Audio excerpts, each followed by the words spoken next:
Buenos días. Esto es Mecánica de Suelos Aplicada, Grupo 2. Hoy es jueves 2 de junio de 2022. Hoy vamos a continuar hablando de taludes, no de taludes, de túneles.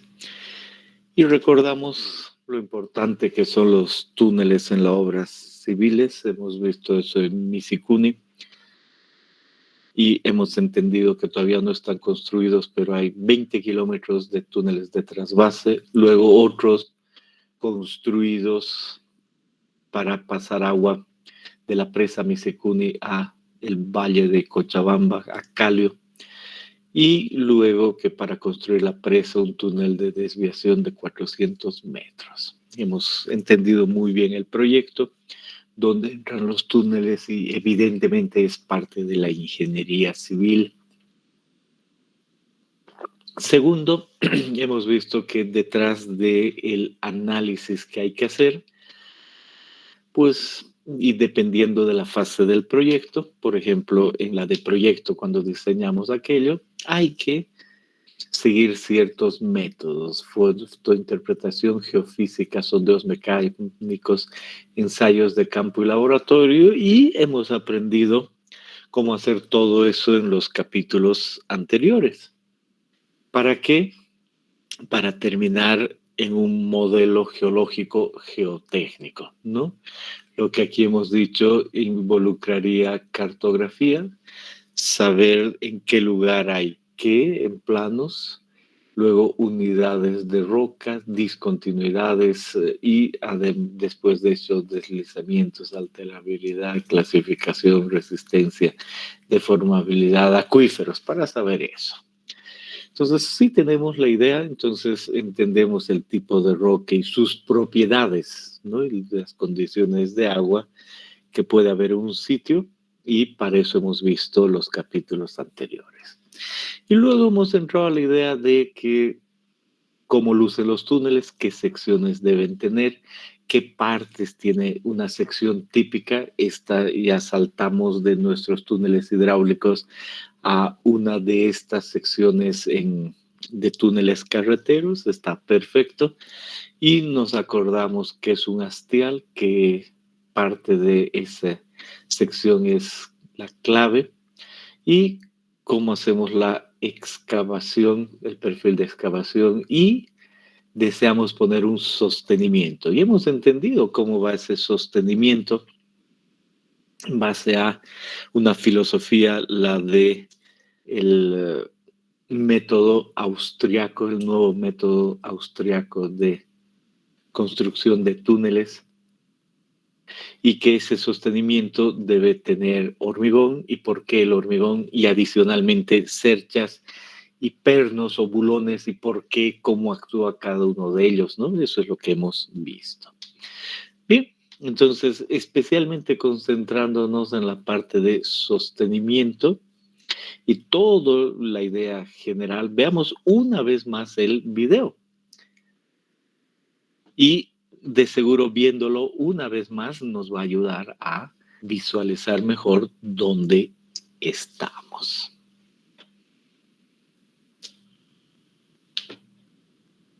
El procedimiento utilizado para la construcción de los túneles es el nuevo método austriaco.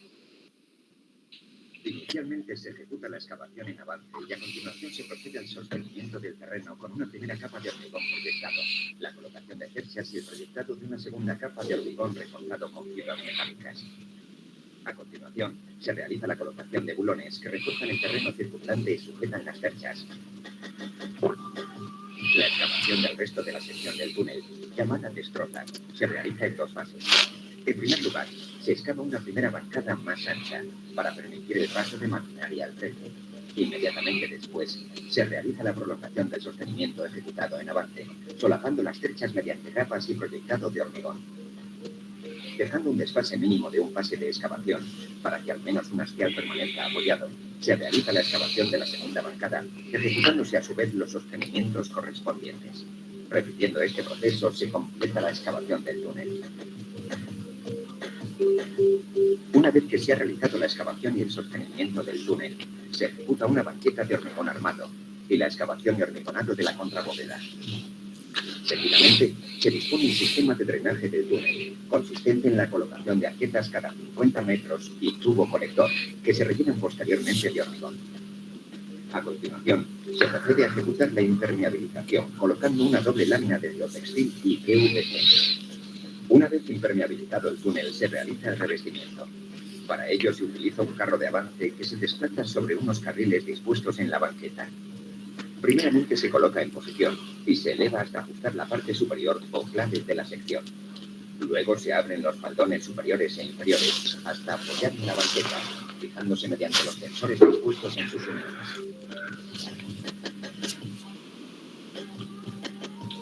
Cuando el carro está fijado y colocado en posición, comienza el hormigonado entre encofrado e impermeabilización, que se realiza simétricamente por ambos lados para compensar las cargas que la presión del hormigón ejerce en el carro. El hormigón utilizado es de alta resistencia inicial para que al día siguiente del hormigonado pueda hacerse este mismo ciclo de nuevo, pudiéndose así revestir 15 metros de túnel cada día. Una vez que se ha producido el fraguado del hormigón, se realiza el desencofrado. Se retiran cuñas y bulones. Se abren los tensores que liberan los faldones inferiores y los que liberan faldones superiores que se abaten despegándose del hormigón. A continuación, se realiza el descenso del carro y su desplazamiento para realizar el siguiente ciclo. Por último, se ejecutan las aceras, la superestructura y las instalaciones. Bien, y en ese proceso y en la excavación hemos dicho parte es la perforación y la voladura, y hemos visto un primer ejemplo, el 6.1, con ideas generales. Hemos dicho si le damos ciertas dimensiones y practicamos, hay muchísimo que elegir, pero uno agarra y dice, de todas estas, este ve, de todas estas, este, de todas estas, tanto de diámetro, termina en un diseño. Ya era para unas clases anteriores, pero si tienen alguna pregunta con relación a esta idea, que no nos pone totalmente en un túnel, pero ya nos da las bases de saber cómo se hace ese diseño de perforación y voladura. ¿Alguna pregunta?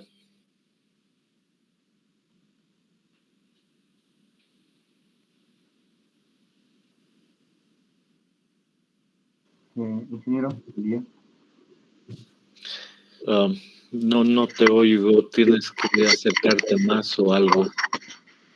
Hola, ingeniero, buen día. ¿Me puede escuchar ahora? Más o menos, pero algo entiendo. Bueno, en algunas fórmulas tengo algunas dudas porque H lo usan como altura del taladro y en otras H altura del banco. Entonces, a veces tengo confusión en estas fórmulas. No, evidentemente, entonces ahí viene la idea de que uno toma decisiones y dependiendo hacia dónde vas, ¿no? Si es que tú estás decidiendo eso o ese valor de L ya viene definido. En nuestro caso estaba definido. Basta que digas, este es H y el valor de L está asociado con la distancia de un taco más el valor de H. Y estás tranquilo. No me acuerdo la simbología. T más H te va a dar L. Y tú además tienes que hacer una estimación de SP. Creo que eso responde a tu pregunta. Sí, ingeniero. No, este es L y H es T más L. Y hay que saber combinar las ecuaciones cuando H está definido, porque el enfoque está asociado con todavía no conocer a H, una cosa de esas, ¿no? Pero T, este L, este T, entonces H es T más L en nuestro ejercicio.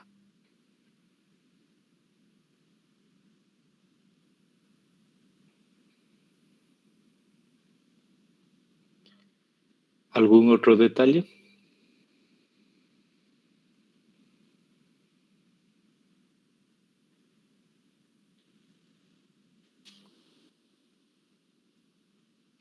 Bien.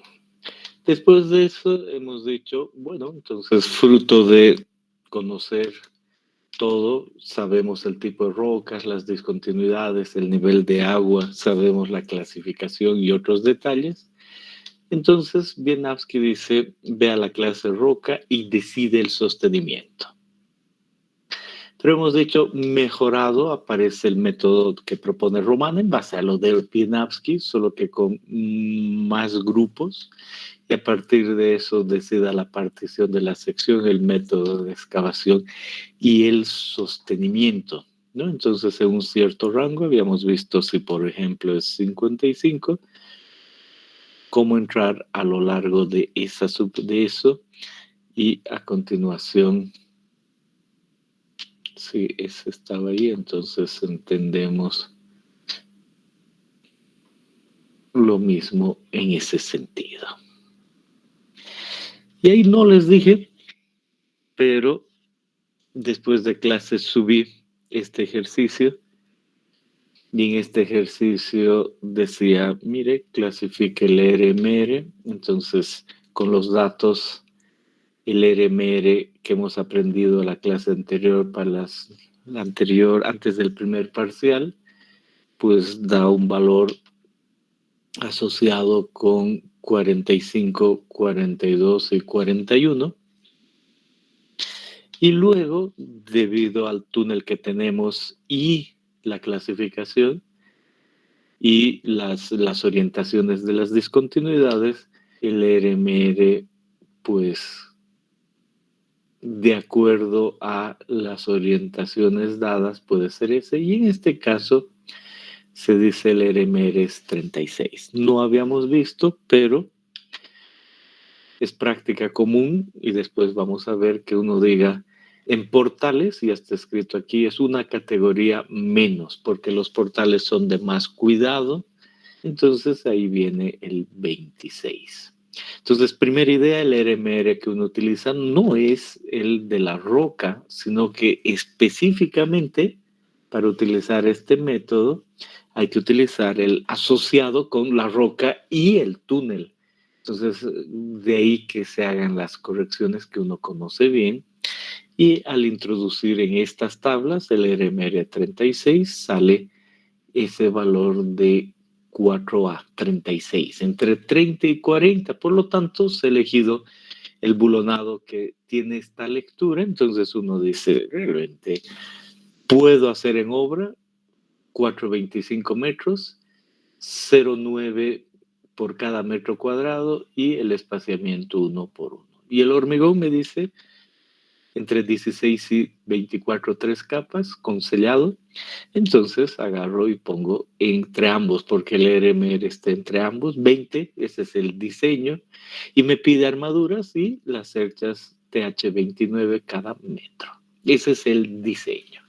Y como las boquillas, o sea, la entrada y salida del túnel tiene este otro RMR, la misma idea, pero ya es otra categoría y de ahí viene un otro diseño, y ese es todo, ese realmente es el diseño. Y en este caso, además trae armadura y las cerchas son diferentes porque es otro tipo. Y además incluso dice que debe utilizarse chapa. Perfecto, está bien. Entonces uno entiende que al ingresar y salir del túnel tiene que tener ese tipo de refuerzos según esta clasificación, y el resto del túnel, si es esa clasificación, está diseñado así. Y ahí ustedes notan que hay varias cosas, ¿no? Realmente varias cosas, pero el diseño es muy simple, no es más complicado que eso. Perfecto, pueden hacer sus preguntas.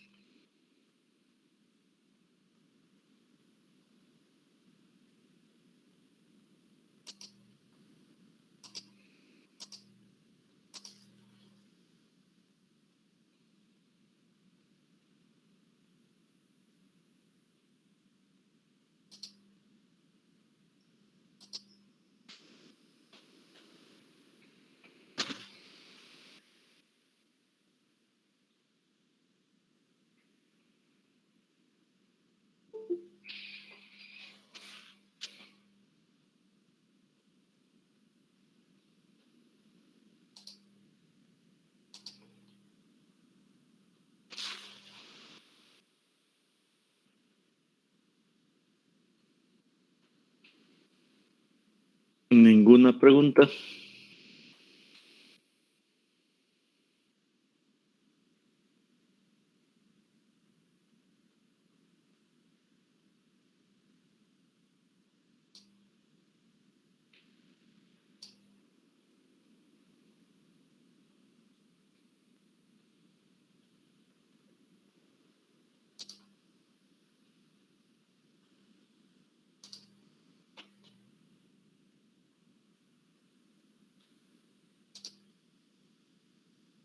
Bien. Bien, sigamos avanzando. ¿Qué otros métodos de clasificación hay de los cuales también puede obtenerse el sostenimiento? Y ya sabemos que existe el método de Barton. Y en el método de Barton aparece un valor de Q, que es el RQD, sobre estos parámetros, que he visto muy rápidamente. Y ahora quiero ver con más detalle, porque este es especialmente un método asociado con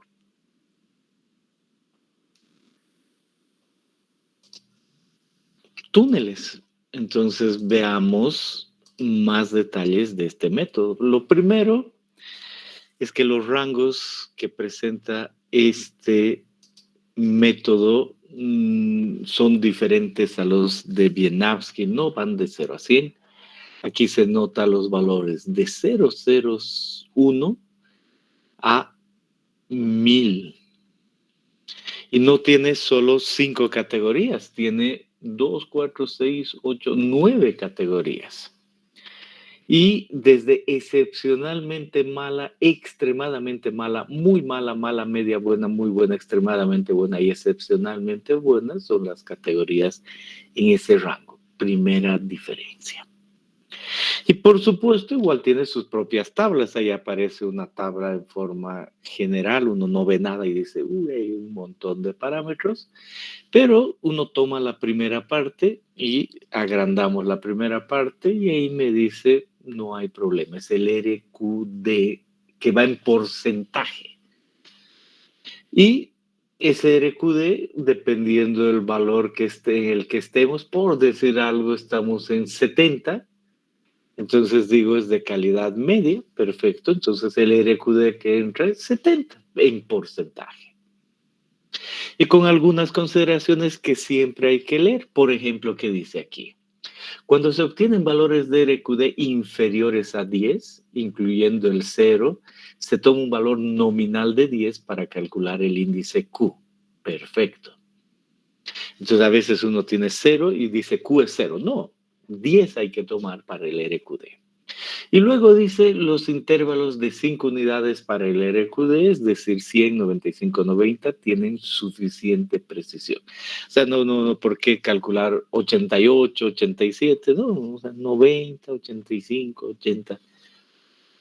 Basta y eso nos lleva a un valor de RQD que entra directo en esta ecuación, en porcentaje. Perfecto. Entonces ese es el primer punto, muy fácil. El segundo, dentro de toda esa tabla, dice, vamos a ver el índice de diaclasado categoría JN. Y dice, roca masiva, una familia y algunas, 2 familias, 3 familias. Entonces lo más común en nuestras rocas sedimentarias, 3 familias. Entonces uno dice, el JN es 9. Miren, facilísimo, solo por haber 3 familias, JN 9. Si fuesen 4, si fuese roca triturada terrosa 20, así sucesivamente está el valor. Y también tiene sus propias aclaraciones. Dice, en intersecciones de túneles se utiliza 3 por JN. O sea, si salió 9 por 3, 27. Y en las bocas de los túneles, ¿se acuerdan que hemos hablado de que el RMR requiere disminuir una categoría en 10? Aquí dice, en las bocas, en los portales, si se trata de la misma roca, hay que diseñar, hay que poner un Q con 2 JN.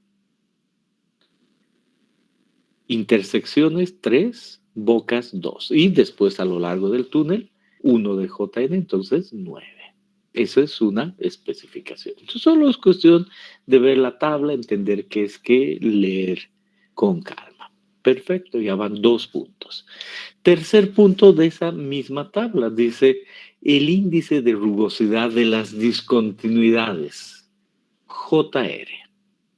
Y me dice, mire que hay una categoría A, hay una categoría B y hay una categoría C. En la categoría C dice, no existe contacto entre las caras de la discontinuidad ante un desprendimiento cortante. Uno mira todas las discontinuidades, escoge una, normalmente la más desfavorable, no cada una, sino la más desfavorable, y dice, no existe contacto entre las caras. Ahora, si uno desea ir discontinuidad por discontinuidad en separado, igual que hemos hecho con el RMR, por supuesto que igual se puede, ¿no? O sea, pero lo más común en este es escoger la más desfavorable. Y en esa categoría dice, mire, cuando no hay contacto, zona que contiene minerales arcillosos con un espesor suficiente para impedir el contacto de las caras. En ese caso uno escoge JR1. Zona arenosa de gravas o triturada con un espesor suficiente para impedir el contacto, uno escoge 1. Pero antes uno puede escoger otras categorías. Cuando hay contacto entre las caras de la discontinuidad o contacto entre las dos caras de la discontinuidad ante desplazamiento cortante inferior, o sea, cuando hay contacto, entonces uno puede decir, de acuerdo a la descripción que ha hecho, diaclasas discontinuas, onduladas, rugosas o irregulares, y así sucesivamente. Entonces utiliza directo, de acuerdo a la descripción. Por eso hemos visto en el capítulo, hace algunos capítulos, y dice diaclasas planas, rugosas, irregulares, como ejemplo, ¿no? Estoy en esa categoría, listo, 1, 5. Y también cuidado con los detalles. Por ejemplo, si el espacio de la principal familia de discontinuidades es superior a 3 metros, se debe aumentar el JR en 1 unidad. En el caso de diaclasas planas perfectamente lisas que presentan lineaciones y que dichas lineaciones estén orientadas según la dirección de mínima resistencia, se puede utilizar el valor de JR 0,5. Hecho. Entonces, obviamente hay que ir con calma, depende de lo que uno tiene, pero se entiende que es el JR asociado con la rugosidad y con la forma, si hay relleno o no, y entre el JR.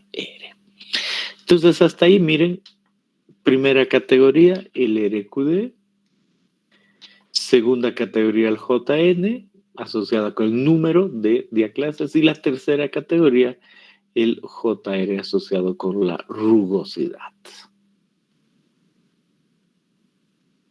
Pueden preguntar si ha surgido algo.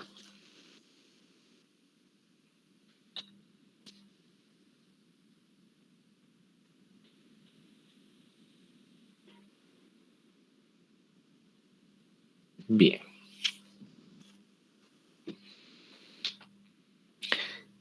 Y luego viene otra categoría. Dice, mira, ahora va a ver el valor de JA.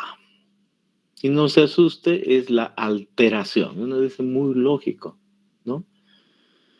JA. Y otra vez dice, vea las categorías que puede tener. Aquí hay una categoría A, aquí hay una categoría B y hay una categoría C.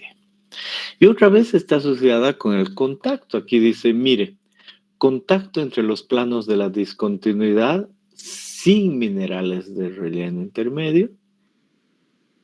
Contacto entre los planos de la discontinuidad ante un aplazamiento cortante inferior tantos o un desplazamiento. Y no se produce contacto entre los planos. Uno elige qué tiene y dice, a ver, por ejemplo, hay contacto, no hay nada extraño y es una discontinuidad cerrada, dura, sin reblandecimiento, impermeable, hay cuarzo. Entonces el JA es 0,8. Recubrimiento de arcillas blandas o de baja fricción, es decir, caulinito mica, entonces 4. Y noten que aquí aparece un phi residual, ese que hemos aprendido a calcular en el capítulo 2, el phi r. Bueno, está bien, uno puede tener rangos aproximados de ese phi r y sabe si con el phi r le puede dar un JA o solo es una información adicional y con esto puede estimar eso. La idea es que el JA es el que queremos en diferentes casos. Y por supuesto, igual que siempre, una aclaración. Los valores expresados para los parámetros JR y JA se aplican a las familias de diaclasas o discontinuidades que son menos favorables con relación a la estabilidad, tanto por la orientación de las mismas como por su resistencia al corte. Y bueno, y uno dice, hay detalles que solo los voy a aprender después. Y luego viene un factor de reducción por la presencia de agua. Entonces, otra vez, uno tiene un JW. Podría ver si tiene ciertas presiones, pero si no, solo elige entre estos. Y por decir algo igual que antes, digo, en la categoría de afluencia importante o presión alta, produciéndose un lavado considerable de los rellenos de las diaclasas, eso es una categoría 033, con las notas que pueda haber. No se olviden, dice aquí, los valores de C, D, E y F son meramente estimativos. Si se acometen medidas de drenaje, puede incrementarse el valor de JW. Entonces, uno estima en ese rango y listo. Bien, entonces ese es un otro punto que se nota que no es difícil. Con todo lo que ya sabemos, no hay problemas. Se puede encontrar lo necesario. Vuelvo a decir, por supuesto que uno puede sufrir mucho, ¿no? Por supuesto. Sufrir en el sentido de llegar a campo y no distinguir bien, pero finalmente tomando las decisiones adecuadas, con mucha calma, uno empieza a decidir y ahí va teniendo sus parámetros, ¿no? No cabe ninguna duda. Eso es lo que hay que hacer. Y mientras más experiencia tengan, por supuesto va a ser mejor, van a ser más precisos.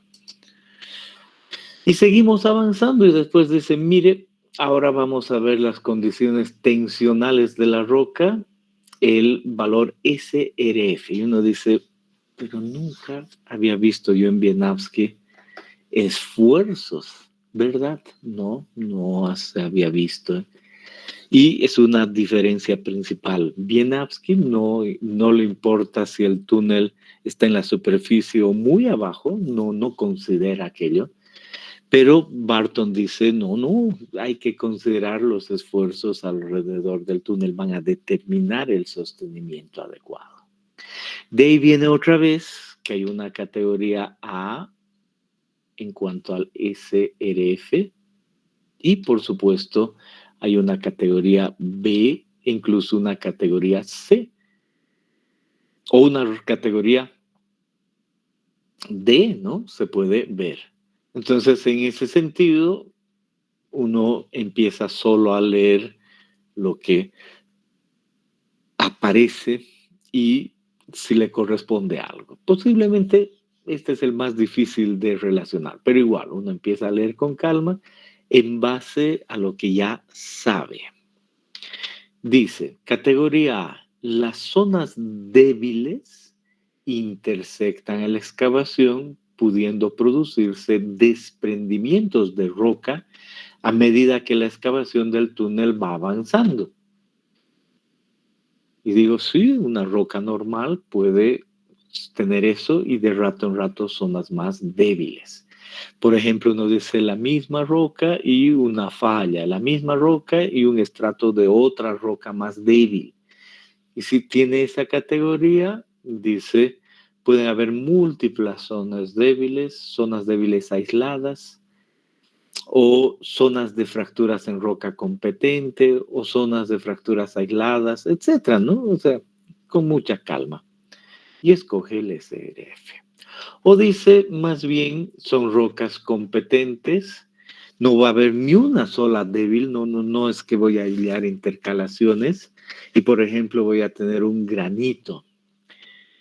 En ese tipo de rocas competentes, más bien puedo tener problemas tensionales. Y ahí dice, va a haber esfuerzos pequeños cerca de la superficie, tensiones medias, tensiones elevadas, lajamiento moderado y, por supuesto, este es una de las categorías que menos conocemos porque especialmente es de roca ígnea. Y miren la palabra estallidos violentos de la roca, deformación explosiva y deformaciones dinámicas inmediatas en rocas masivas, es una categoría. Pero bueno, vuelvo a decir, esta es una categoría muy especial para nosotros. Y después están las rocas deformables, flujo plástico de la roca incompetente sometida a altas presiones lidostáticas o rocas expansivas.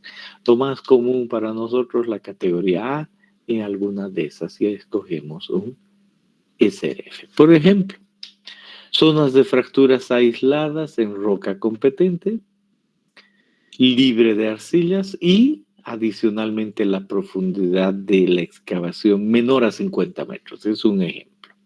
Entonces ahí uno dice el SFR 5. No, vuelvo a decir, con mucha calma, no es absoluto, menos en esta clase. Pero no hay problema, podría yo llegar a valores de SRF.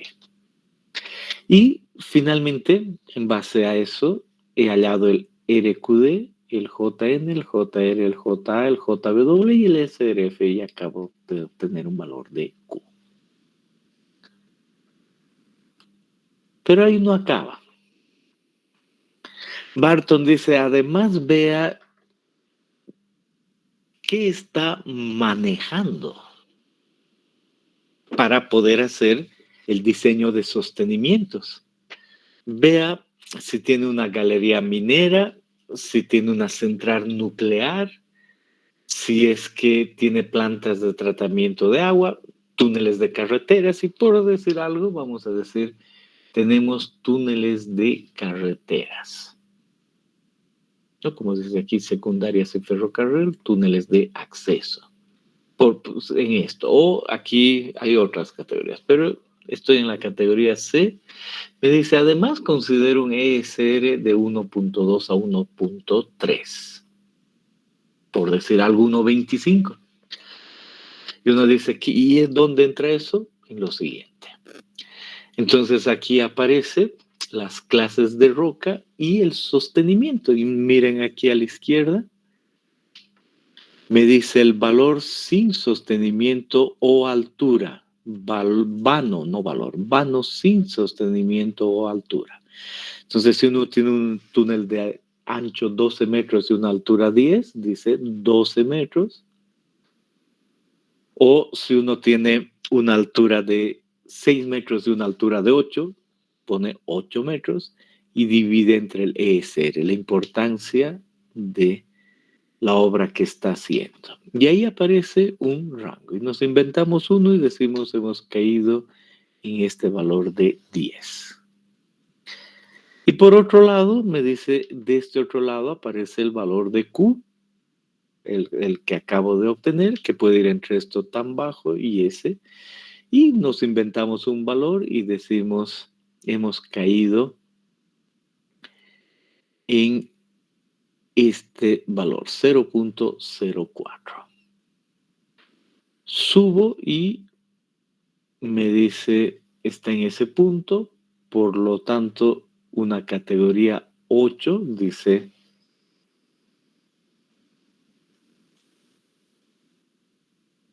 Barton. Entonces uno dice una categoría 8, ¿qué significará? Dirá algo más Barton. Y además dice RRS. Entonces uno mira aquí esta misma gráfica. Recuerdo que he caído primero ahí. Y busco la categoría 8 y me dice, bueno, la categoría 8 es tan fácil como el hormigón proyectado con fibras. Perfecto. más de 150 milímetros de espesor. Y digo, aquí está, 150 milímetros, ¿no? Se nota 150 y el siguiente es 250. Entonces, dice más de 150, entonces eso quiere decir, por decir algo, hago una estimación, 170 milímetros. Entonces digo, en esta categoría, el espesor debe ser de hormigón con fibras 17. Y además me dice con bulonado y arcos armados reforzados con hormigón proyectado, SRFR que representa eso. Entonces uno digo, perfecto, hay más detalles. Y aquí miro más y me dice separación entre bulones en zonas con hormigón proyectado. Y ahí aparece 1, 1, 2, 1, 3, 1, 5, 1, 7, 2, 1, 2, 5. Entonces, de alguna manera, voy a poder relacionar esos valores de ahí con la separación porque me dice que debo utilizar bulones. Y esta otra se asocia con la separación de bulones donde no hay hormigón y la categoría verde representa hormigón.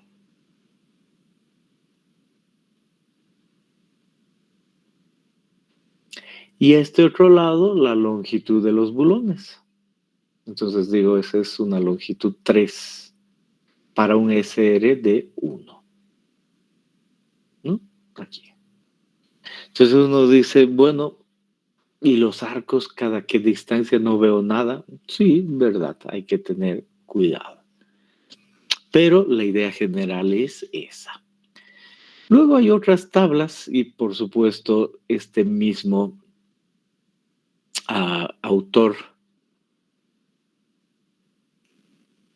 ha mejorado y tengo en inglés la misma idea aquí de longitudes, de Q acá y acá. Y hace rato había dicho, si caemos en la categoría 10004, entonces estoy aquí. Y aquí ya me dice, mire, le damos otros nombres y con valores un poquito más específicos. Aquí entendemos un poquito mejor que esta categoría hasta aquí es 1, aquí 1, 2, aquí 1, 3. Entonces estoy aquí, realmente asocio con espaciamiento 1, 2 y con longitud 3. Entonces ya tengo más idea sobre los bulones. Y adicionalmente, estos 15 centímetros, aquí 25 centímetros. Entonces, como decía, puede ser aquí 20 centímetros, por ejemplo, ¿no? Y así más detalles que van dando. Y después de este mismo autor, y creo que esta es la última gráfica que aparece en la página de Barton, pues ha variado un poquito su clasificación, pero la misma idea, el Q aquí abajo, este otro, y para los valores que tenía, otros colores, el 10004 ahí, y me dice, es una categoría asociada con 1, 2 aquí, con 3, y adicionalmente entre 15 y 25 centímetros de malla, ¿no? Y ya, no me preocupo más con la idea que ya habíamos hablado antes de qué es qué, bulonado sistemático o hormigón proyectado con fibras y así sucesivamente me aclara. Bien, ese es el método y viene el hormigón, viene los bulones y no mucho más. Y si hay aquí, ya ni he pensado en eso, las cerchas y el espaciamiento de cerchas está bien, uno encuentra en la tabla adecuada. Y no he tenido el cuidado de leer qué era eso, no importa, solo la idea de que sí se puede encontrar el sostenimiento. Muy bien, entonces preguntas al respecto.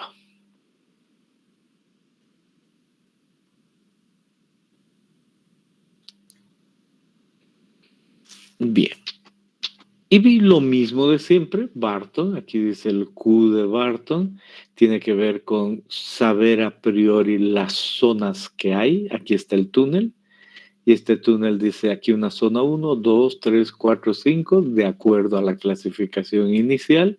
Cada zona se conoce sus parámetros y se decide qué sostenimiento a priori. Entonces uno va avanzando y ya sabe el sostenimiento que va a poner y ha estimado el precio, todo, pero puede variar un poco al entrar, pero es lo mismo de siempre.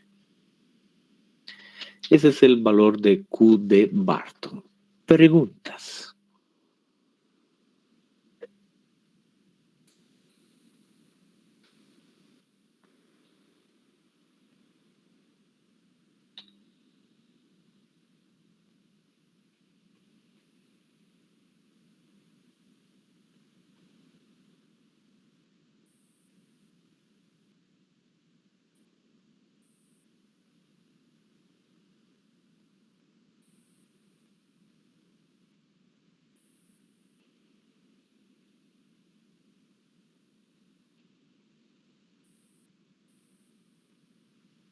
Bien. Y luego ha resultado que otro autor ha dicho, mejor clasificación para estimar mejor el sostenimiento es la siguiente. Un autor que ha publicado esto el 2006 y dice, recientes desarrollos en la estimación del sostenimiento en la roca mediante el RMI.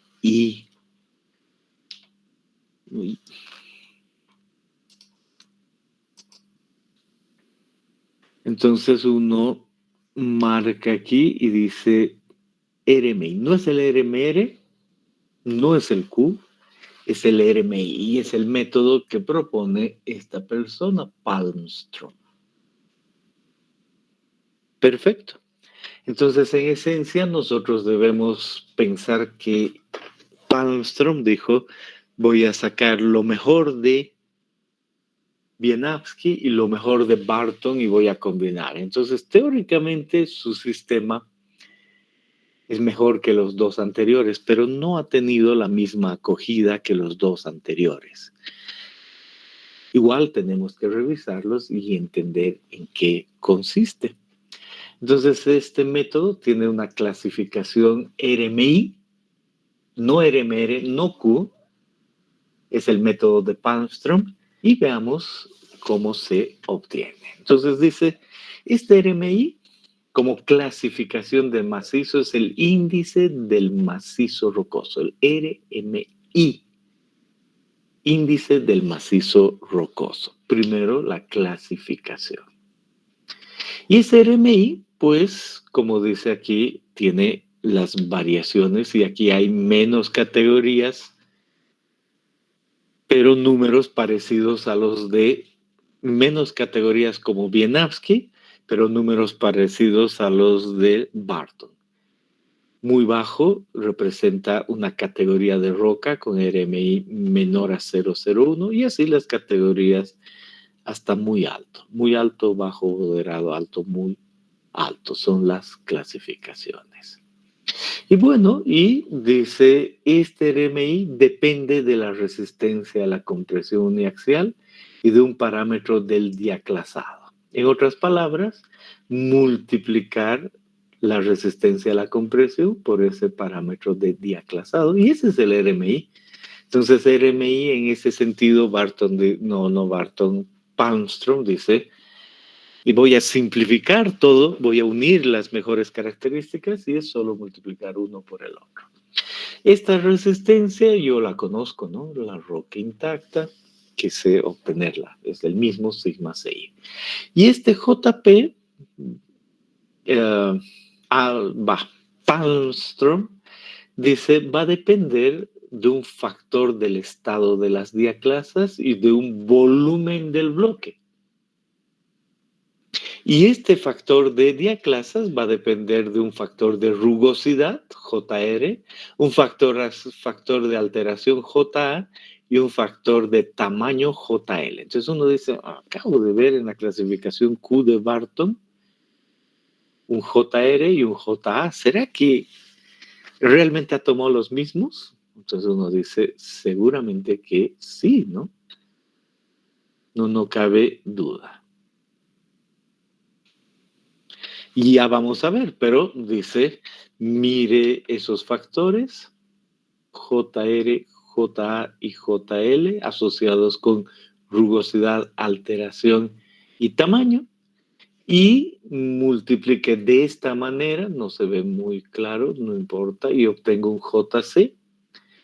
Y además mire por el otro lado el espaciamiento de juntas, el número de juntas, y a partir de eso, número de juntas, vea el volumen, un V, y entre esos va a llegar al JP. Es así de simple el sistema. Y empezamos, Palmström dice, mire, vamos a decir que en toda esta figura que ese es el proceso. Palmström dice, mire, normalmente para las características más comunes, JC es 1,75. Interesante, ¿no? JC es 1,75. Si JC es 1,75, lo único que ahora tiene que hacer es hallar el volumen del bloque, el volumen del bloque típico de su macizo, sacarle la raíz cúbica, multiplicar por 0,26 y por la resistencia a la compresión, y acaba de hallar el RMI.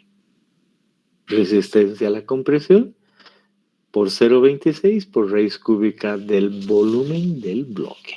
Entonces uno dice, uy, eso sí está fácil.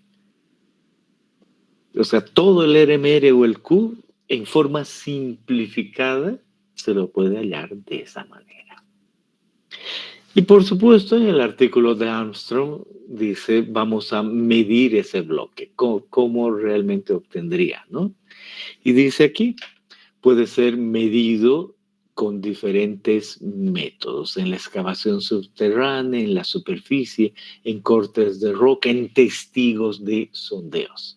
Y pueden ser mediciones directas, donde la estructura del macizo rocoso pueda ser observada, o sea, cuánto el espaciamiento en 1, el espaciamiento en 2 y en 3, y el E1 por el E2, E3 promedio. Ese es el volumen del bloque, ¿no? ¿Queda claro? A medidas del espaciamiento de las diaclasas y de una valoración representativa del bloque en cada punto observado. Y variará considerablemente en cada sitio analizado. Hay que, por eso, pensar en un promedio y lo que corresponde. Y por ello es frecuente la práctica considerar la variación en el volumen con el fin de obtener un volumen promedio, ¿no? Entonces, un volumen está asociada con E1 por E2 por E3, comúnmente con 3 diaclasas. Ahora, obviamente, a veces no es posible observar el bloque completamente o en la superficie, especialmente cuando hay menos de 3 familias. Entonces, ahí a uno no ve claras las cosas. En ese caso, las diaclasas aleatorias o fracturas formadas durante el proceso de excavación darán lugar a definición de bloques. En tales casos, para estimar el volumen del bloque, puede utilizarse un espaciamiento para las diaclasas aleatorias de 5 a 10 veces el espaciamiento de la familia principal. Y de ahí viene que, como ejemplo, para el caso donde solo puede verse una familia de diaclasas, uno ve una sola, entonces dice el volumen es S1 por 5S1 por 0S1. Por 10 es eso, no 0. Entonces ese valor es 50 el espaciamiento de 1 al cubo. Entonces si el espaciamiento de la familia que uno ve es 0,3 al cubo por 50, y ese es el estimado del volumen. Y si solo ve dos familias, entonces utiliza esa idea, 10 por la 1 al cuadrado por el espaciamiento de 2. Y así define el volumen del bloque. Esa es básicamente la idea. Hay más detalles. Además, uno puede decir ese volumen del bloque, otra vez el que entra aquí, el mismo, pues también con una expresión general puede definirse en base al JV. ¿Y qué es el JV? Ya lo conozco, ¿no? El número de diaclasas.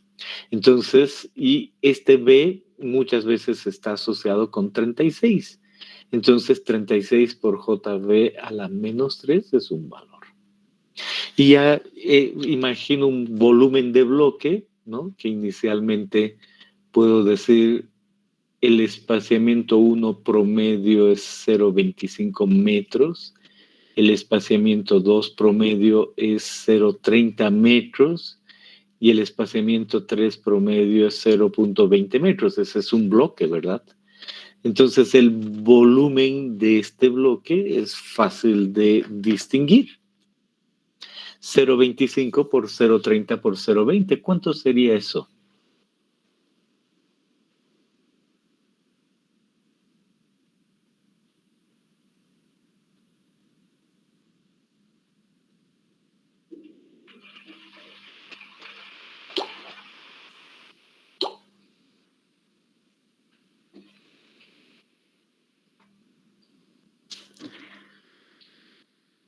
Lucha, no hay nadie hoy día.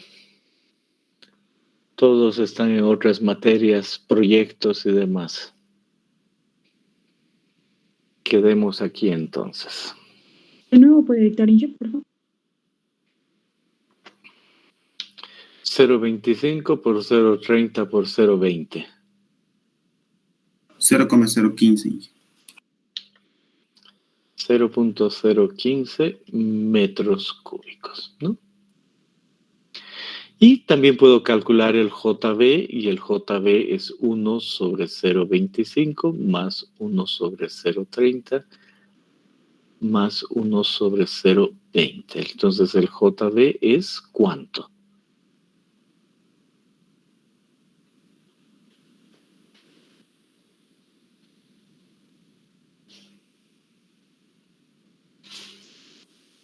$12,33. Ok, entonces me dice, si yo tengo el JV, que he aprendido a usar siempre, me dice además aquí el volumen del bloque, si tengo el JV obtenido de cualquier lado, entonces es 36 por 12,33 por 10 a la menos 13. ¿Cuánto sale eso?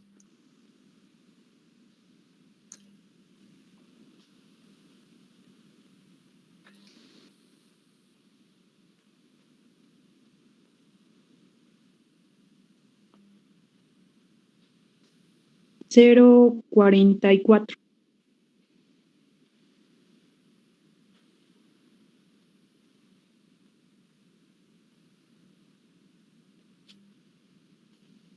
Ingeniero, queda 0,019. Ahí ha habido...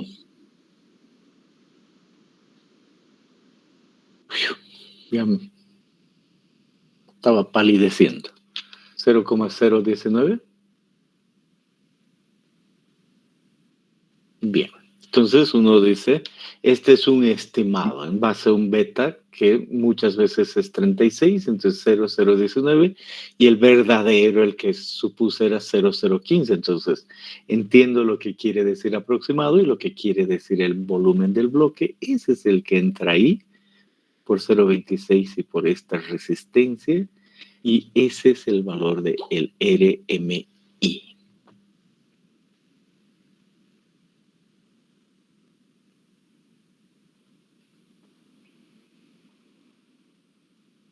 Bien. Entonces vuelvo aquí y digo, ya me quedó claro una forma simplificada en base a todo esto del RMI y calculo, y si está en estos rangos, no hay problema. O sea, sé lo que significa la clasificación. Y aquí me dice algo más, me dice el índice del macizo rocoso es un parámetro volumétrico que indica de forma aproximada la resistencia uniaxial, la compresión de un macizo rocoso. El concepto, Palmström dijo el RMI, está relacionada con la resistencia a la compresión del macizo. Por eso, el sigma C por un JP. Y para rocas diaclasadas tiene esta forma, para masivas esta otra forma, y aproximadamente esos valores adicionales. Perfecto. Bien, pero, y ahí dice 0,2 por la raíz de JC por el volumen del bloque a un valor de por D igual a 0,37 JC a la 0,2. Entonces uno dice, ya entiendo la relación de RMI exacta. Sigue siendo JC por JP, pero en forma general ahora tiene un JC, un volumen, un D y otra vez un JC. ¿Está bien? Y cuando yo veía esto, me decía, evidentemente, ese JP depende de un JC y un volumen del bloque. Sí.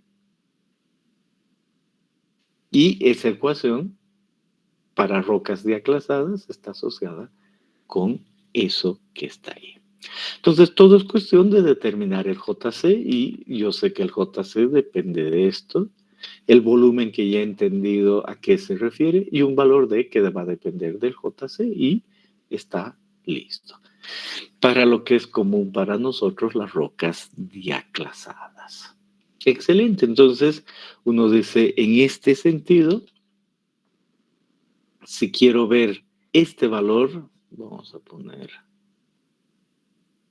este color, la resistencia a la compresión, que es eso que entra ahí, ¿no? En primer lugar, pues digo, es de la roca intacta y puedo yo, dependiendo del tipo de roca, determinar el JC o hacer ensayos. Pero imaginémonos que yo estoy hablando y encontré una limolita y ese JC puedo yo tomar 80 megapascales y ese es el primer valor que entra ahí cuando ya voy a ver más detalles.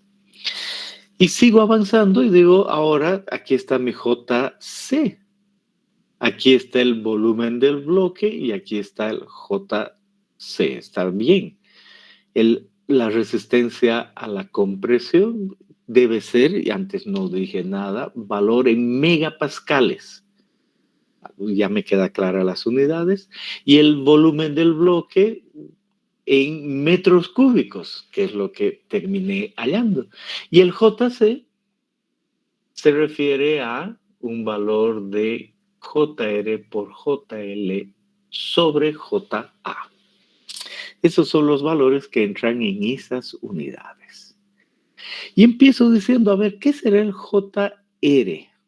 Y dice el JR basado en el JR del sistema Q. Obvio que iba a ser así. Entonces, dice, mire, rugosidad. Entonces, suavidad del plano de la junta, muy rugoso, rugoso, suave, pulido y además ondulación. Y yo digo, yo tengo esos datos. Entonces, por citar algo, ahora tengo ondulado y rugoso. 3. Entonces, ese valor entra ahí. Todavía no es el JRC. ¿De qué discontinuidad? De la más desfavorable. Y si quiero hacer una por una las discontinuidades, por supuesto que puedo, ¿no? No cabe ninguna duda. Pero esa es la manera, es así de simple ese JR. Y todavía quiero hallar el JA, que aparece aquí, y además el JL. Entonces, al hacer esa multiplicación, JR, JL y JA, pues JL y JA de estas tablas. Y me dice el JA se basa en JA del sistema Q. Yo dije, eso está fácil, diaclasas limpias, rellenos.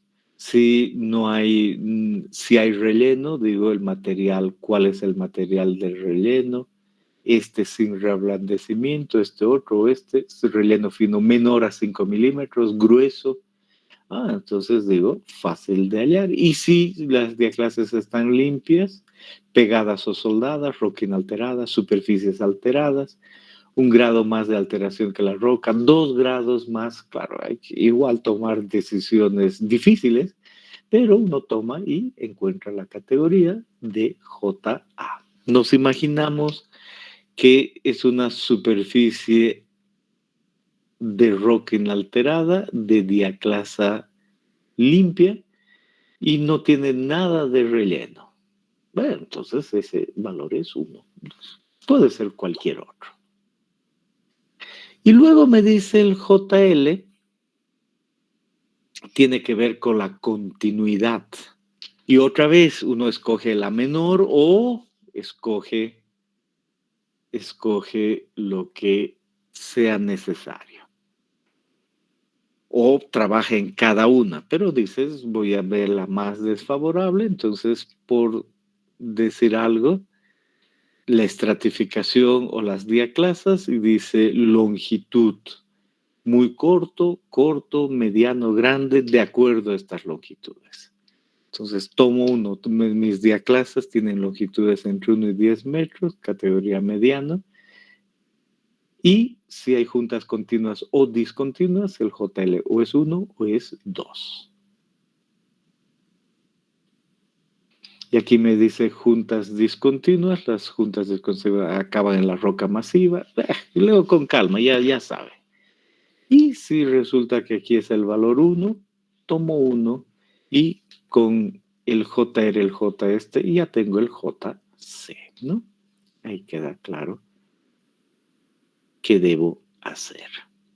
Entonces, cuando vuelvo aquí, digo, estos parámetros, pues ya están asociados con algo que conozco. He determinado un sigma, he determinado el JR, el JA, el JC, por lo tanto este JC, además el número de juntas, por lo tanto el volumen del bloque.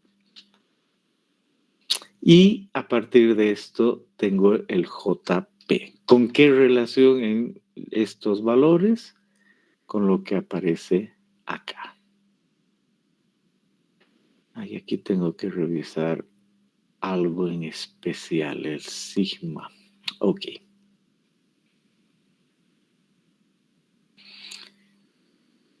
Aquí sospecho que solo ha faltado el sigma C. Voy a darle una ojeada bien a este número. Pero vamos a decir, la ecuación no es nada más que eso. Entonces, ahí aparece si tengo la raíz del JC, el volumen a la D por 0,2 y tengo el RMI. Con una aclaración que debo revisar y les aclaro la siguiente clase.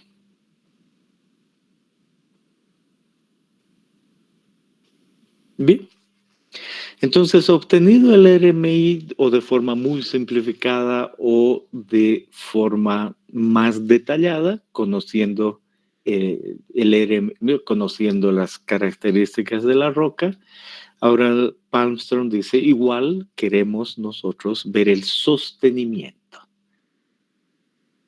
Entonces dice, vamos a hacer ciertos cálculos y con esos cálculos vamos a llegar a ábacos de sostenimiento para terrenos diaclasados o para terrenos continuos. Los que más conocemos, los terrenos diaclasados, lo que tenemos alrededor. Para eso dice, obtengo un SR y un GC en base a ciertos parámetros. Entonces uno dice, esos parámetros tienen que ver con lo que ya acabamos de ver para hallar el JP y el diámetro del bloque está asociado con el volumen del bloque. Si conozco el volumen promedio, por supuesto que puedo hallar el diámetro promedio, ¿no? Y adicionalmente me dice, van a haber otros parámetros como el diámetro del túnel o la luz, la altura de los hastiales, que son cuestión de geometría, algo que represente el espesor de la zona de debilidad, y aquí los factores de ajuste para la inclinación del techo hastial, la orientación de las familias de las juntas, el número de familias, juntas selladas, varios detallitos. Y decimos, pero con esos parámetros hemos determinado un SR, y ahorita vuelvo a los parámetros, un SR y un GC. Y eso me va a llevar a los ábacos de sostenimiento. Estos involucran rasgos geométricos y estos la calidad del terreno. Entonces ahí aparece el valor de GC y el valor de SR. Y aquí ya me da la ecuación. ¿Qué es el GC? Lo que está aquí, la resistencia a la compresión por el JP, por el SL, por C. ¿Y qué es el SR? Este de acá. Entonces, sin importar qué es qué, la tabla que debo utilizar es esta. Entonces me dice, ha hallado un valor de SR con esas relaciones, no importa en este momento cuánto, y citamos algún valor y decimos hemos hallado, para que se pueda ver bien, ese valor que va a ser, por decir algo, este de ahí, escala logarítmica. Y al otro lado, el GC, después de utilizar estos valores, que tienen más consideraciones, por citar algo hemos llegado a un otro valor, y ese otro valor es este de ahí. Entonces subimos y caemos exactamente en ese punto. Y busco qué puede ser qué. Entonces busco y encuentro ciertos términos alrededor. Ahí me dice hormigón proyectado en bulones. Aquí me dice el espaciamiento entre bulones. Y aquí aparece un espaciamiento entre bulones 1, 5 aquí. Y un espaciamiento entre bulones 2 aquí. Entonces ya distingo que el espaciamiento entre estos bulones podrá ser como 1.6. Y luego aquí se nota que esto está asociado con el hormigón, porque dice 40, 50, 60, y aquí dice 100 milímetros de hormigón proyectado. 100 milímetros de hormigón proyectado, y aquí 60. Entonces, ese hormigón diseñado tiene 60 milímetros. Y además me dice, entre este y este punto, ese hormigón tiene que tener fibra o malla, y este otro no. Y de este sector, dice, espaciamiento entre bulones sin hormigón, que involucra aquello y bulonado puntual. Entonces, esa es la manera de ver aquello. Y otra idea, puede ser que sea el techo o puede ser que yo esté hablando de los hastiales, ¿verdad? Aquí hasta ahora solo he dicho un SR y un GC. Y he podido llegar a una categoría igual que antes. Pueden hacer sus preguntas.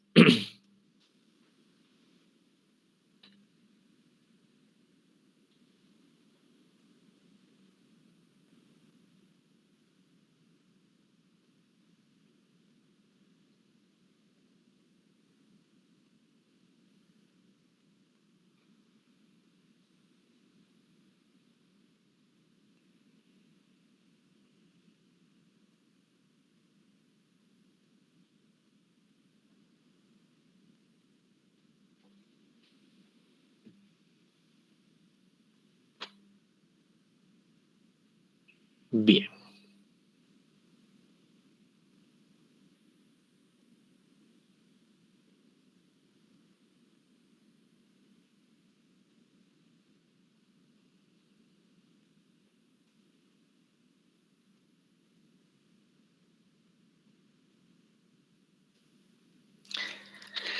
Veamos los detalles del GC y del SR. Entonces dice, solo es cuestión de ver estos valores con cuidado y entender qué son qué.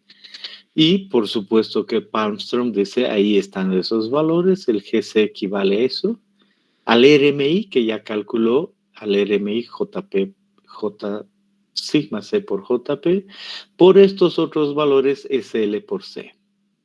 Y el otro factor equivale a un CF por C sub 0 por NF y esto equivale a un DT sobre DB. Y uno empieza a buscar y dice, ¿qué es qué? Y para eso debe pensar en lo siguiente. Son varias cositas, pero uno debe pensar, por ejemplo, que tiene un túnel de esta manera, en forma simplificada. Obviamente, este es el hastial y este de acá es la parte que representa la clave. Y el hastial representa algo horizontal y la clave va vertical y algo horizontal aquí. Y por supuesto que uno puede tener un sostenimiento arriba y otro sostenimiento lateral. La misma gráfica solo va a depender del SR o GC. Si entro con un GC asociado con esto, por ejemplo, llego ahí y digo el espesor de hormigón es 60 milímetros. Pero para el hastial, que tiene otra inclinación, tal vez salga otro punto. Está bien, va a salir otro GC. ¿Y por qué digo eso? Porque aquí estos valores que solo es cuestión finalmente de leer y ver qué es qué, pues depende de eso, ¿no? Por ejemplo, aquí dice inclinación de techos o hastiales. Entonces, si es un hastial, como acabo de ver, vertical, hastiales, 5. Si más bien debo considerar horizontal, techo, ya veo que decido entre algo intermedio, ¿no? Ahí está. Si hay cierta inclinación, promedio, lo que sea, el valor de C va a variar según esa inclinación. Y de ahí viene que yo voy a obtener un valor asociado con este valor C y ese valor C es el factor de ajuste por la gravedad para el sostenimiento en el techo o en los hastiales. Y ese valor C entra aquí.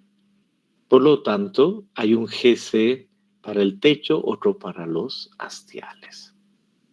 Y luego el SF, el dB ya entendido, es la raíz cúbica del volumen y el dt es el diámetro de luz. Para hastiales, en vez del diámetro de T, se usa el mismo WT. Ahí está. Con mucha calma veo cuál es el diámetro que debo tomar y así voy buscando el SL con el nivel de tensiones, el NJ con el número de familias y aquí los valores de C sub 0 asociado con la orientación de las juntas en hastiales o en techo. ¿No? Se nota que debo ir con calma, pero pongo un valor de C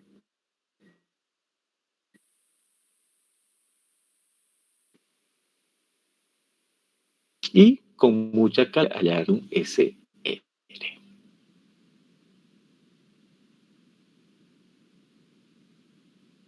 Es el hallado C y el S.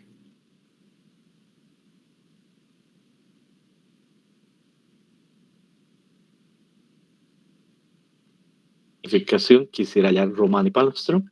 Entonces, igual que siempre, uno determina el RMR, las discontinuidades y termina en una clasificación asociada con Romana y Wieniawski, ¿no? Pero ahora le agregamos el RMI, entonces ahí van los cálculos asociados con eso y algunos detalles de qué tipo de juntas uno puede ver, etcétera, etcétera. Y adicionalmente con esos valores dice techo horizontal y no se marca para el hastial, entonces le agregan lo del hastial y etcétera. Hay que ir con calma y ver si estos valores están bien o no, 3 familias, etc. Pero esa es la idea. Bien, entonces ese ejemplo 6.3 sube en un segundo, lo tengo listo. Y resuélvanlo y por supuesto preguntan más cosas la siguiente clase. Luego tengo el video, el mismo de siempre. Ahora no lo vamos a ver porque ya es 11:15. Si desean hacer alguna pregunta, este es muy buen momento. El ejemplo 6.3 es para mañana. Bien, estamos listos. Hasta mañana.